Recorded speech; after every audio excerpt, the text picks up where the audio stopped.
Hello viewers, আসসালামু আলাইকুম। Welcome to kitchen help. লাল শাক খুবই উপকারী একটি সবজি, কিন্তু এই উপকারী সবজিটি অনেকেই খেতে পছন্দ করে না, আবার অনেকেই একই রকমভাবে খেতেও চায় না। আমার আজকের রেসিপি হচ্ছে মলা মাছ দিয়ে লাল শাক। আজকে আমি যেভাবে রান্নাটি করব, আশা করি আপনি যদি এভাবে রান্না করেন তাহলে এক কড়াই লাল শাক এক বেলাতে শেষ হয়ে যাবে। তো চলুন রান্নাটি শুরু করি। লাল শাকগুলোকে আগেই বেছে কেটে ধুয়ে পানি ঝরিয়ে নিয়েছিলাম। এখন একটি কড়াইয়ে পরিমাণ মতো তেল দিয়ে দিলাম। তারপর 1 চামচ হলুদ, 1 চামচ মরিচ, 1 চামচ ধনিয়ার ফাঁকি দিয়ে দিচ্ছি। এখন সামান্য পানি ঢেলে দিলাম। সামান্য লবণ দিয়ে হালকা নেড়ে মলা মাছগুলোকে দিয়ে দিচ্ছি। এই মলা মাছটাকেও কিন্তু আমি লবণ দিয়ে আগেই কষলে ধুয়ে নিয়েছিলাম।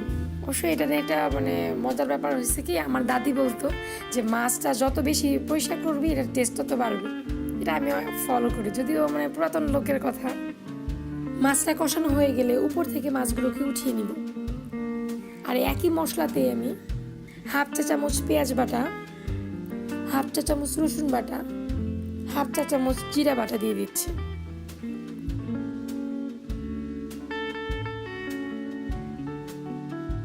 এবার এর মধ্যে শাকগুলোকে দিয়ে দিব। পরিমাণ মতো লবণ দিয়ে হাই হিটে কিছুক্ষণ শাকগুলোকে ভাজবো। শাক রান্না করার সময় অনেকে করে কি, শাকটাকে ভাপ দেয়, পানিটা ফেলে দেয়।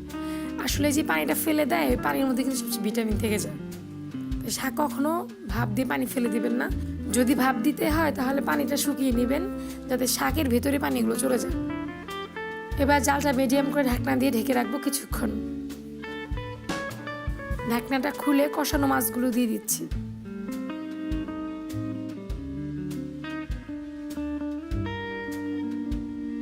যখন সব পানি শুকিয়ে যাবে তখন চুলা থেকে নামিয়ে নিব।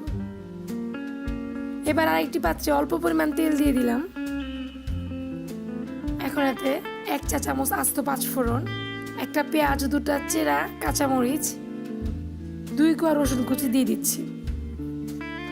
যারা 5 ফোড়ন খেতে ভালোবাসেন না তারা 5 ফোড়ন ছাড়া বাকি উপাদানগুলো দিয়ে তেলে ভেজে বাগার দিয়ে দিবেন। তবে 5 ফোড়ন না দিলে কিন্তু চমৎকার একটা ফ্লেভার আপনি মিস করবেন। ব্রাউন কালার হয়ে গেছে, তাই এর মধ্যে শাকগুলোকে দিয়ে দিচ্ছি। কিছুক্ষণ নেড়ে চেড়ে নামিয়ে নিব। ব্যাস হয়ে গেল আমার মলা মাছ দিয়ে লাল শাকের চচ্চড়ি। কিচেন হেল্পের সঙ্গে থাকার জন্য অসংখ্য ধন্যবাদ। আল্লাহ হাফেজ।